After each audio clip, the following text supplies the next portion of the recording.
Hey everyone, so I'm editing my video right now and I realized that I never said anything like Merry Christmas or Happy Holidays or anything like that at all because I was like so tight with time and my battery was dying when I was recording, so I was kind of going a little bit quick, so it just totally slipped my mind. So yeah, I guess just Merry Christmas, Happy Holidays. If you don't celebrate anything, just enjoy the next few days off or whatever you have.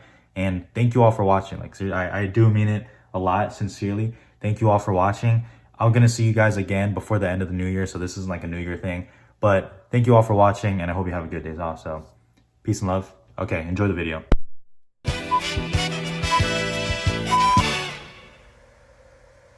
What's going on, everybody? December predictions, almost the last one before actual Oscar nominations come out. There should be one more in January, and then it's done. A lot of shit has happened since November. What do we got? We got the Golden Globes, we got the Critics' Choice, we got NBR, we got AFI, we got almost all the critics groups, we got the Oscar shortlist. Everything, well, not everything. A lot of stuff has come out. So I have updated the predictions accordingly. Do I feel good about them? Obviously not. Does anyone ever feel good about any of these? Anyways, let's just start Best Picture. So not a ton of movement in like the top half. I mean, a little bit, I guess. Everything Everywhere has stayed the same. It has stayed at number one. I have no reason to believe that it's not. Oh my gosh, it didn't get visual effects. It didn't get makeup shortlist. I don't give a fuck. I just don't care. Would it have helped? Absolutely. I would be nervous if it didn't also make sound and score and song, like all those other stuff. I still have it at number one, and as I kind of go through the predictions, you'll just kind of see why. Banshees has flipped over the Fablemans for me. I mean, Banshees is just, I know it's the critics groups, and do I really believe that? I mean, I'm not 100% sure, but it's just been doing extremely well. 2 and 3 can honestly kind of flip-flop for me between Banshees and Fablemans. Fablemans has just not been popping with the critics groups as I thought it would. Is it more of an industry movie? I mean, I guess now people kind of have to assume it's more of an industry movie than a critics one. We'll see. Top Gun Maverick at number 4. I mean, with some of the other stuff kind of falling down, Top Gun Maverick has just kind of stayed there, and now it's just kind of floating. It's comfortably in the top 5 for me, along with Avatar: The Way of Water, which has jumped up about 3 slots since last time. It hasn't really missed a beat, even though it's a late breaker, which I would be more lenient with late breakers missing certain stuff. But it really hasn't. It's kind of gotten in everywhere. James Cameron looks to be pretty strong, at least from the Globe. Critics' Choice, he got nominated, but 10 fucking people got nominated. I just don't care. So that's looking fine. Tar, I still think looks pretty good. 6 oddly feels high, but yet I just can't envision it being any lower, so I don't really know. Elvis, +5. It's just in. I know I was late to the party. Just let me be. Let me have this moment, okay? Just appreciate and respect my privacy during this time. Women Talking, just the biggest hit. The biggest hit since the more industry stuff has coming out.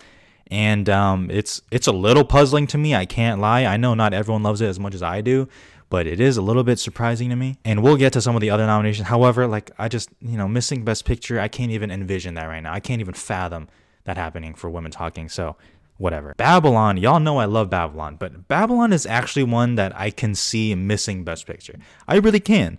It's kind of flip-flopping back and forth between rotten and fresh on Rotten Tomatoes as of now. Does that really matter? Not really, but it is a good snapshot of what people kind of think on how agreeable it is. But also it did well with the shortlist and still be expected to be a big crafts player, so I still have it in Best Picture. And 10 is the hardest one because obviously there's a bunch of movies, like there's a whole little basket that I could pick for number 10. And ultimately I went with the one that I don't feel good about. Then again, I don't feel good about any of them. I did go with Glass Onion and Knives Out Mystery. Why? I mean, there is a package there. There is certainly a package. It's gotten some things that the first Knives Out hasn't. However, the first Knives Out has gotten some things that the second Knives Out hasn't. So it's all kind of up in the air. However, this is, as of now, this is still Netflix's biggest priorities. I mean, Pinocchio has not been doing well. All Quiet, which we'll get to on the shortlist, did very well. However, am I going to completely flip and like all of a sudden All Quiet's in Best Picture now because it made all the shortlists that it was up for? I'm not ready to do that yet, and I don't think Netflix is either. I think Netflix knows what they have. Glass Onion is about to come out. As of when I'm recording, y'all will have seen it already. Knives Out will be out by the time this video comes out, which I fully expect it to be a huge player for Netflix in terms of just how many people see it. So I have Glass Onion in. I've kind of maintained my stance that Glass Onion just doesn't feel like a Best Picture movie. It really doesn't. However, that is like literally just one man's opinion. Like I just don't see it really, even though I do love Glass Onion. I do really like Glass Onion. But we'll kind of see. Okay, so now we get to the little bit of baskets of movies that are still possible. RRR at number 11. 11. I know some people have it in their 10 even. I have it at 11. And I was ready to put it in because I do believe in some passion picks. Now, do I maintain that Parasite has broken some people's brains with passions for movies? I do. RRR, however, does have legitimate passion that I truly believe. And I usually go with that. However, with the shortlist that came out, and once again, you don't try to overreact to it. However, now that the shortlists have come out, the package for RRR and Best Picture to me is director, song, and then it would get picture. That just doesn't feel right to me. Now, before you start typing in the comments all these movies that got weird packages, particularly Selma, which got Best Song and Best Picture, and that's it, I understand. This still has multiple obstacles to go over that like Selma doesn't. Or, what is it? A serious man? A single man? A serious man got. There's weird packages all the time. However, like no visual effects, no sound. I don't really envision it for any other crafts category. So it'd really be director, which is a loaded category, song, which I feel good about, and then we get picture. Like with Glass Onion, I can see, so screenplay, that's huge. It could get Janelle Monáe. It's in talks. It's in like the 10 for like a production design, editing, costumes, maybe. But even a screenplay and a potential supporting actress is a better package to me. So that's the only reason why I have RR at 11. Would I love to see it? Of course I'd love to see it. Okay. I'm not even like creaming my pants over RR. However, that'd be awesome for it. Okay. So before the stands come out in the comments, I'm rooting for you. The Woman King is also very close because there is some good packages there. However, and this is not just me, everybody. This is not just me. A lot of people have kind of pointed that out as like, that kind of feels like the movie that kind of does well in the beginning, then slowly falters off.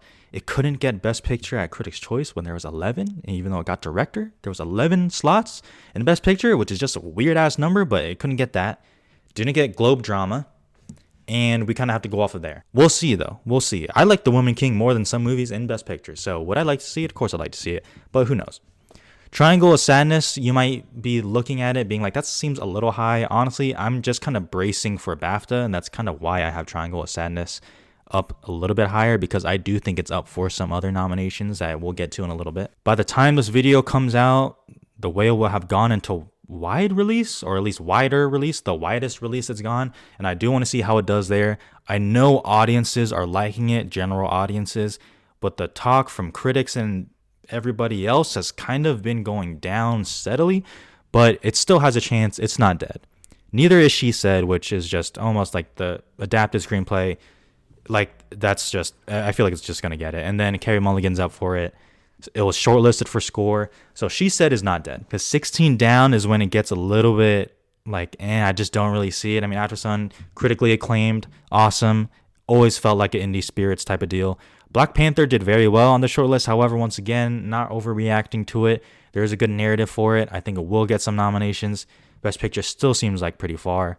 Guillermo del Toro's Pinocchio, it just hasn't been happening. People have not really been acknowledging it in much above the line outside of adapted screenplay. That one's not like completely dead, but once again, Netflix has really shifted towards Glass Onion. Director, I made the change. Daniels at 1. Now, I still believe that the nomination is tougher than the win for Daniels, but they have won the most director awards out of the critics groups, and oddly enough, the critics groups for directors has a pretty good correlation with the Oscar. Steven Spielberg has not really done that much. I think he won director at NBR, and that's kind of it. No one's really saying like The Fabelmans is this directorial achievement, which personally, y'all know, I agree with. We'll see. The director is an insanely stacked category. I mean, I know I only list out 10. I could really do 15, and I could conceivably see almost all of them making it. James Cameron just hasn't really missed a beat, and it is James Cameron. Like, he is just on another level in terms of respect, so I think he gets in. And then to me, it really gets tough. Like, really gets tough. I still have Martin McDonagh for The Banshees of Inisherin. I think people know it's time. I know he didn't get in for 3 Billboards, but I feel like people are like, okay, it's time. Banshees is great.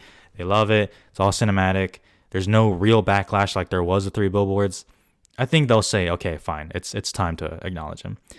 And then I have Tar. Todd Field. It's really tough because I like Sarah Polley and Women Talking more. I like Women Talking more than Tar.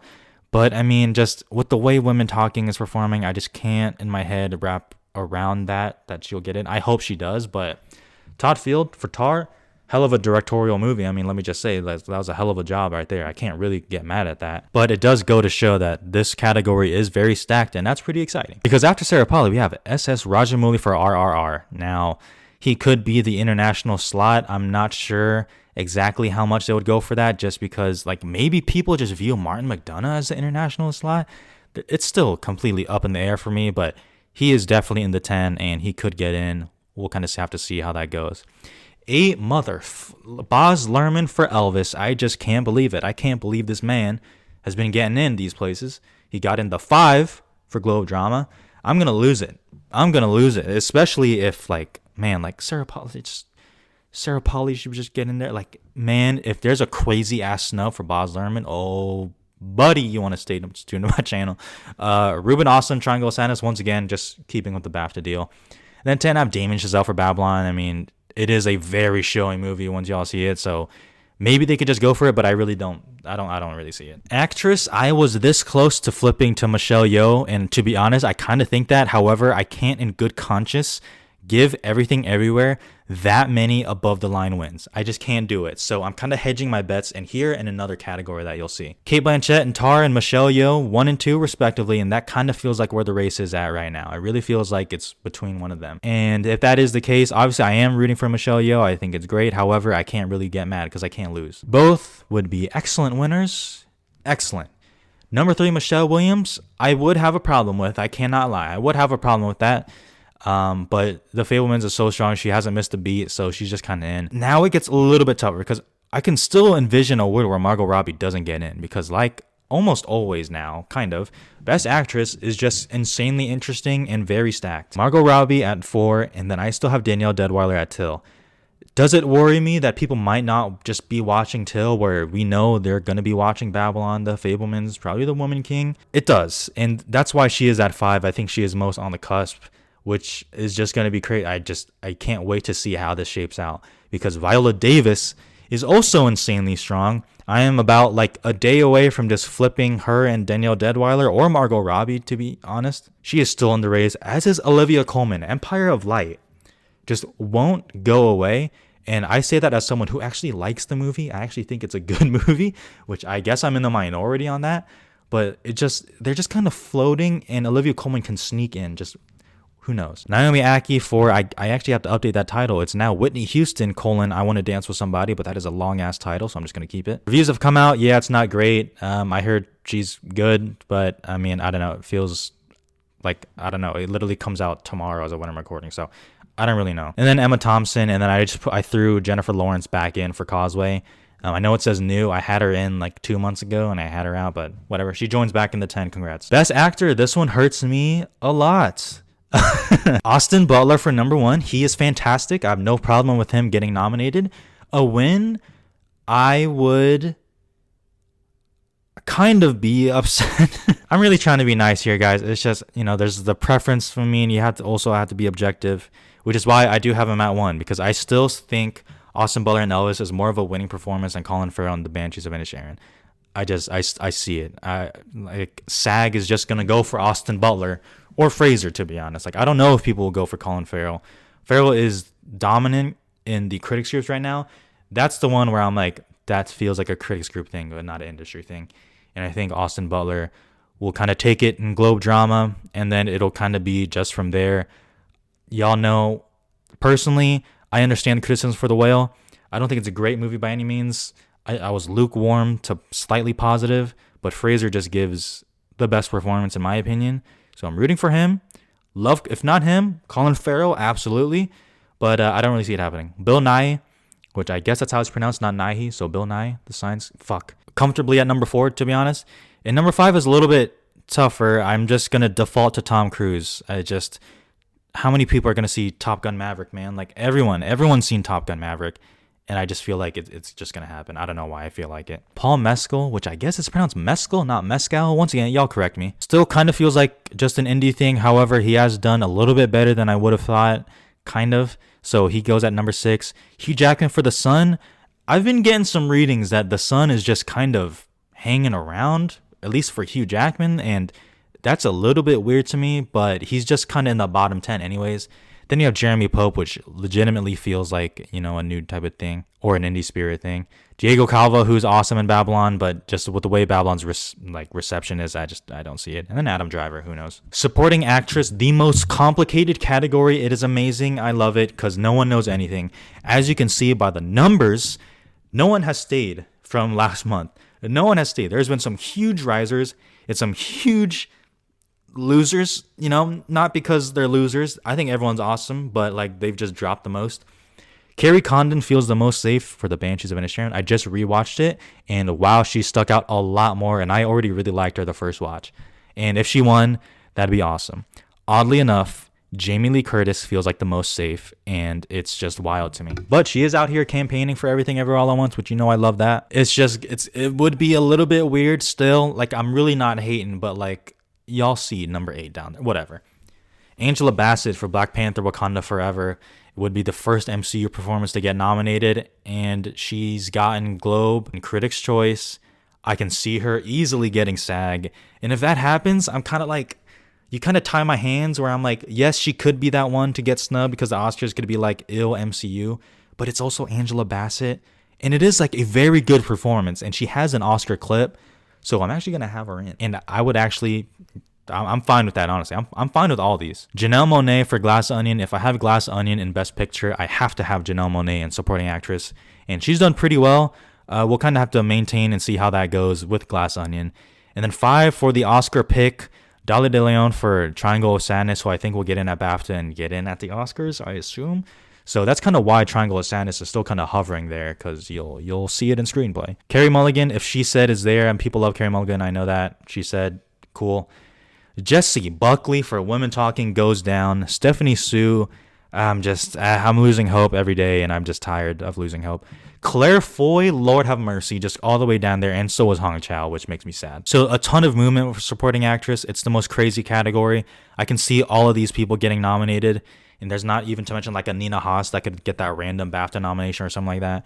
So this is like arguably the most interesting category to me on nomination day.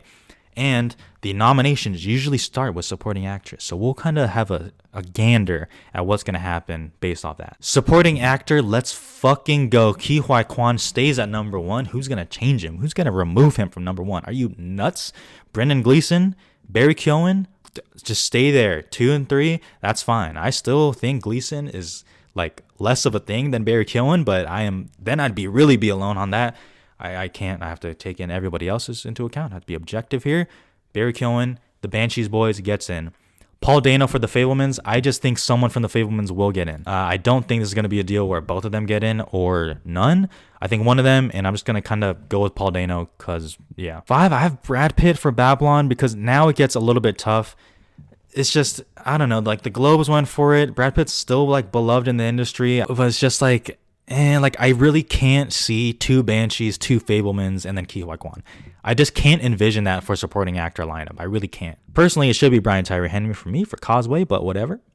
Judd Hirsch is still there at number 6. We'll kind of see how it goes along. Ben Whishaw for Women Talking. It's just not happening. It just hasn't happened. It just hasn't happened. I really thought it would, but I mean, it's just not happening, especially with Women Talking. Eddie Redmayne is still kind of there. Maybe he'll get a SAG nom, and then it's like, oh, maybe is he Jared Leto or whatever, but we'll see. And then Mark Rylance. No one else has fallen out of the 10, but that's kind of the lineup has shifted a little bit. Screenplay, Banshees goes up because, like I said, I can't predict Everything Everywhere to win damn near everything above the line. I can't do it, so I'm hedging my bets. Banshees goes at number 1. That'd be a fucking awesome win, too. Like, I wouldn't even be mad at that for Banshees. The dialogue is so good. I love that screenplay, honestly. Banshees and Everything Everywhere, that will be a fight, though, so I'm interested to see about that. Fablemans is just number 3, like, straight up. It's just not winning screenplay. And then Tar and Triangle of Sadness, honestly, I feel pretty good about that. Then it's like After Sun goes up because I guess people are kind of looking at it as a screenplay-ish movie, which feels a little bit weird to me, but sure. Babylon's still there, The Menu, Decision to Leave, and then Elvis kind of joins the party, which, whatever. Adapted screenplay, no change at all, except All Quiet on the Western Front jumps in the 10.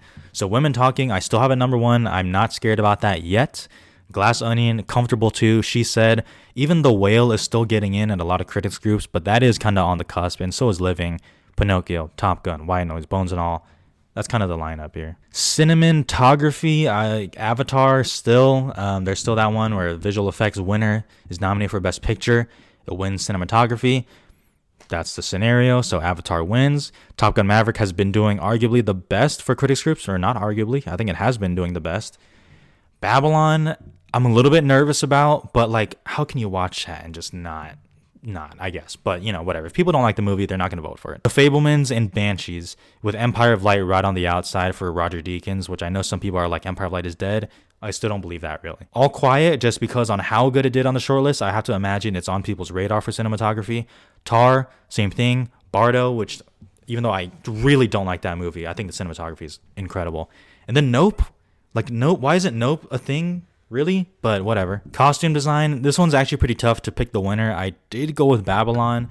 However, I can see a case for Black Panther or Elvis. That's, to me, the pretty clear top three. Then he goes to The Woman King, which is awesome. Mrs. Harris Goes to Paris, which I haven't seen, but I've seen like the images, so I can see it. Living is kind of like Guys in Suits, but then I'm just reminded of The Irishman, so I'm like, sure. Everything Everywhere All at Once, that would be pretty awesome, but, you know, kind of tough. Glass Onion got that nomination at Critics' Choice, which is nice to see, but, you know, the bias against contemporary. And then Corsage and Matilda, Film editing, Top Gun Maverick is winning sound, so I still have it in editing. I say this every month. Everything Everywhere will give it a run for its money, especially if it is nominated in sound, but I still have Top Gun with number one. Then Avatar, Elvis is just getting in, and then The Fablemans is a check-off Best Picture list. Glass Onion, pretty showy editing along with Babylon, but, you know, not sure about that. Banshees missed Critics' Choice, which for some reason feels like more of a hit to me than The Fablemans. Women Talking is just kind of pooping down there, and then Decision to Leave, which should be in there. Makeup and hair, I've switched. If I think Austin Butler is winning, then I'm just gonna have Elvis win makeup for the Tom Hanks makeup and the older Elvis makeup. The Whale could still win though, even with that, and the Batman. So this is a pretty good lineup. Black Panther, All Quiet, Babylon at 6, Crimes of the Future, Emancipation, Amsterdam, and Blonde. This is one of the shortlists I have came out. Production design, this is the one I feel really confident in for Babylon at least. Production design, I have Babylon and then Avatar. That feels like the top two fighting it out right there. Elvis, The Fablemans, and Black Panther, which has been doing surprisingly well with the critics group, so still, that's in there. Then you get Glass Onion, which I hope kind of picks up some steam a little bit. All Quiet, Everything Everywhere, The Woman King, and The Batman. You're kind of seeing a lot of the same names for the crafts categories, but, you know, that's how it works. Best Sound, another shortlisted category. Top Gun Maverick, Avatar, All Quiet, Elvis, and Everything Everywhere All at Once is my 5 there. With the Batman out on the outside, and Babylon, and Black Panther. This is a tough category, though, so, you know, you love to see it. Moon Age Daydream, crazy nomination, but, you know, it's at number 10 for me. I still don't see it for the shortlist. Visual effects, Lock It Up. This is one that has come out. Everything Everywhere, Rest in Peace, Moment of Silence. All right. Avatar's winning that. We know that. Top Gun Maverick is probably going to get in. Black Panther, The Batman. And then I am going with Doctor Strange because I know some people said, like, it's the same visual effects that they use. It hasn't stopped them. It just hasn't stopped them, so I'm going to continue to do it. And then I have All Quiet and Nope. To be honest, Nope should be above All Quiet, but whatever. And then Fantastic Who, 13 Lives, and then Jurassic World, what? Original score, another shortlisted category. I still have Babylon. When you watch the movie, you're going to be, like, bumping to that score just, like, even after the movie ends. Women Talking, which still feels strong. Pinocchio still feels like a top 3. Fablemans is, like, just happening, I guess. Sure. And then I do have Banshees. Everything Everywhere getting shortlisted for score. That's good to see. Avatar does. The Woman King, Black Panther, and then She Said for Nicholas Patel. There's some others, but those are the main ones. Song, another shortlisted category. Pretty stacked category, can't lie, except Nobody Like You, not there, which is a damn crime. I basically have the Globe 5 minus Carolina and putting in the Diane Warren song, and that's what it is. Animated feature. This is one where I'm kind of sticking to it because I've been so burnt by this category. Y'all know Marcel the Shell with Shoes On would be my personal pick. I voted for it in the groups that I've been in. But I still feel like they're going to snub it. And I hope I'm wrong. I really do. I hope I'm wrong. But I have Pinocchio 1, Turning Red, Puss in Boots, which all feel good. I do have Wendell and Wild, and then My Father's Dragon as that wild Academy pick that's kind of out there. But obviously, I am hoping for Marcel the Shell. I do hope it gets in. Navalny kind of goes back to number 1, and just because everything else just feels a little shaky. I mean, this category is always shaky. I expect to go like 2 for 5 out of this category, always. Even though Moon Age Daydream was shortlisted for sound or editing, I literally already forgot. I still don't have it in documentary. That's a weird documentary. I just don't know if they'll go for it. And I also have Fire of Love being that crazy ass snub. I really don't know. Anything can get snubbed here. I never know what's going on with documentary. International feature is a little bit tougher with how All Quiet did, but I still am keeping to the decision to leave. I'm pretty close to changing that, but we'll kind of see. Those are all the categories on there. I had to put The Quiet Girl on there. God damn it, people should watch that movie. It just fucking touches your heart. But anyways, those are my nominations. Let me know, as always, your nominations on what y'all think. But man, we are really picking up steam here, so it's going to be pretty cool to see. And just stay tuned for all that kind of goodness here. I'm going to go get food. I'm starving.